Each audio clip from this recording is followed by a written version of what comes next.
How mining companies actually make money. Every year, mining companies extract billions of dollars worth of minerals from the earth. Gold, copper, iron, lithium, these raw materials power the modern world, from smartphones and electric vehicles to buildings and power grids. But how do mines actually make money? Mining is one of the most complex and capital-intensive industries on Earth. Some mines cost billions of dollars to build and operate for decades. In this video, we're going to break down the entire mining process, step by step, from discovering minerals underground to selling metals on global markets. 1. Obtaining mining licenses. Before any mining begins, a company must first obtain legal permits from the government where the mineral deposit is located. Mining rights usually come in several stages. Exploration license. An exploration license allows a company to search for minerals within a defined area. During this stage, geologists conduct geological mapping, geophysical surveys, soil and rock sampling, exploration drilling. These activities determine whether valuable minerals exist underground. However, exploration licenses do not allow commercial mining. Environmental and social impact assessment. Before a mining project can be approved, companies must complete an environmental and social impact assessment. This study evaluates how mining may affect ecosystems, water resources, air quality, local communities, wildlife, and biodiversity. Governments require companies to propose mitigation strategies to minimize environmental damage. Mining lease or production license. If exploration confirms a viable deposit, the company applies for a mining lease, which allows commercial extraction. In return, governments require companies to pay royalties on production, pay corporate taxes, follow environmental regulations, meet strict safety standards. Only after these approvals can the mine move into development. 2. Mineral exploration. Finding valuable deposits. The first step toward making money in mining is discovering a valuable mineral deposit. Geologists search for deposits using a combination of scientific techniques.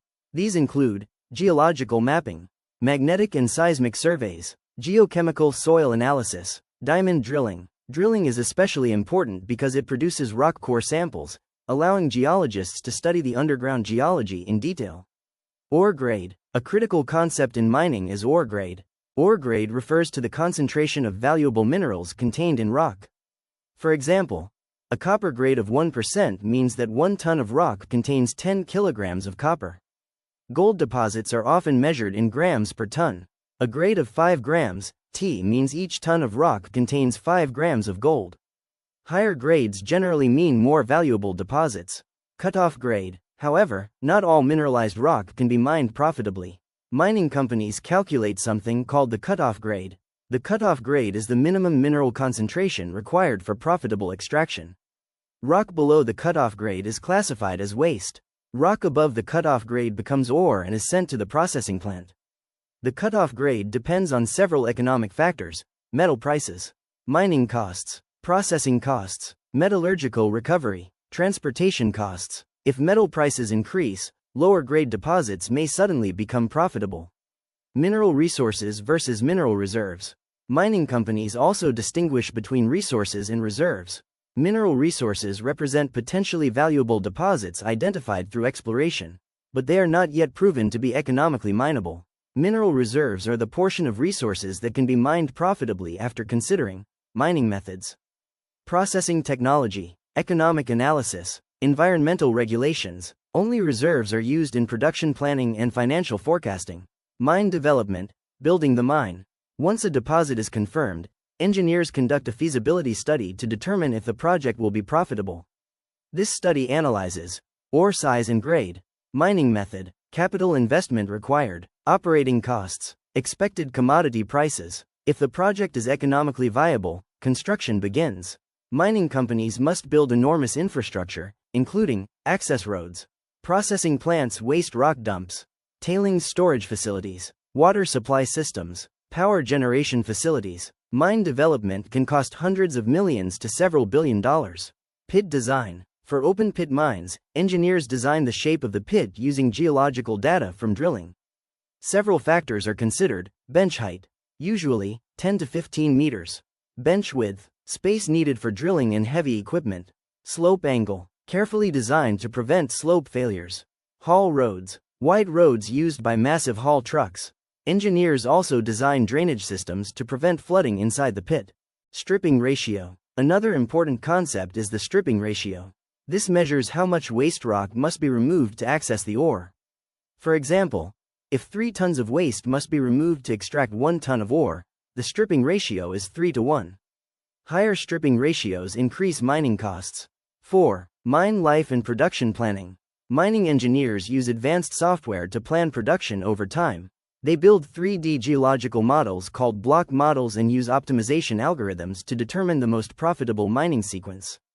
Production plans determine how much ore is mined each year, which sections of the deposit are mined first, equipment requirements, processing plant capacity. This planning determines the mine life, which can range from 10 to 50 years. 5. Extraction, removing the ore. Before mining begins, the site must be prepared. Vegetation is cleared and topsoil is carefully removed and stored for later land rehabilitation. Next, miners remove the overburden, which is soil and rock covering the ore body. Mining methods. 2 primary mining methods are used. Open pit mining, used when the ore body is close to the surface. Large excavators and haul trucks remove rock layer by layer. Some open pits are several kilometers wide and hundreds of meters deep. Underground mining, used when deposits are located deep underground. Engineers construct shafts and tunnels to access the ore body. Specialized machines transport ore to the surface. 6. Drilling and blasting. Before rock can be moved, it must be broken into smaller pieces. This is done using drilling and blasting. Drilling rigs create deep blast holes, often 10 to 20 meters deep in open pit mines. Charging the holes. The holes are filled with explosives such as ANFO, ammonium nitrate fuel oil, emulsion explosives. Modern blasting systems use precision electronic detonators that control explosion timing to the millisecond. Blasting. The explosives are detonated in a carefully designed sequence. This breaks the rock into smaller fragments called muck piles, which can be easily loaded and transported. 7. Loading and hauling. Once the rock is fragmented, large machines load it into haul trucks. Common equipment includes electric rope shovels, hydraulic excavators, wheel loaders. Mining haul trucks are among the largest vehicles in the world. Some models carry over 400 tons of rock per load. These trucks transport material to the processing plant. Waste rock dumps low-grade stockpiles. Transportation is one of the largest operating costs in mining. 8. Ore processing, extracting the metal. After mining, the ore must be processed to extract valuable minerals. Crushing and grinding. Large rocks are crushed and ground into fine particles. Concentration. Valuable minerals are separated using techniques such as flotation, magnetic separation, gravity separation. The result is a mineral concentrate. Metallurgical recovery. Not all metals can be recovered during processing. Recovery rates typically range from 70% to 95%, depending on the mineral. Higher recovery improves profitability. Smelting and refining. Some concentrates are sent to smelters where pure metal is produced. Tailings management. The leftover waste material is called tailings. Tailings are stored in specially engineered facilities called tailings storage facilities or tailings dams. Modern mines use advanced monitoring systems to ensure environmental safety. 9. Selling the commodity. Mining companies generate revenue by selling their products on global markets. For example, copper is traded on the London Metal Exchange. Prices fluctuate depending on global demand. Major buyers include industries such as construction, electronics, renewable energy, electric vehicle manufacturing. 10. Cost control, the key to profit. A mine makes money when the selling price of the metal exceeds production costs. Major costs include fuel and electricity, labor, equipment maintenance, explosives, environmental management. Mining companies also track something called all-in sustaining cost, AISC, which includes both operating and sustaining capital costs. 11. Production scale. Mining is profitable largely because of massive production volumes. A large copper mine might produce 300,000 metric tons of copper per year. If copper sells for $8,000 per ton, that mine could generate roughly $2.4 billion in annual revenue. 12. Byproducts increase profit. Many mines produce multiple metals from the same ore body. For example, copper mines often produce gold, silver, molybdenum. These byproducts can significantly increase profitability. 13. Mine closure and rehabilitation. Responsible mining includes planning for mine closure.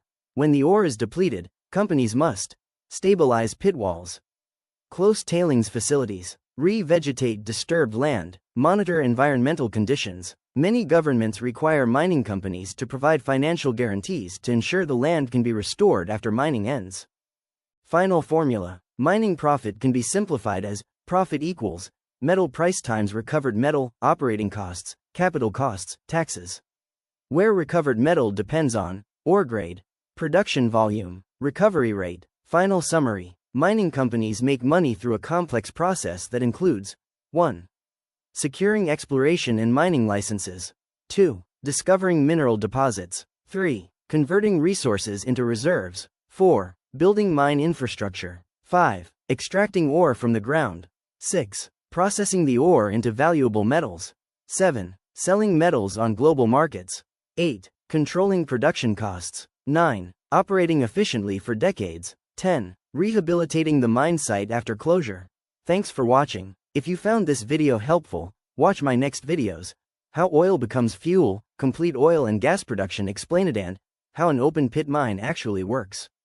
Subscribe for more videos explaining complex industrial systems in a simple way.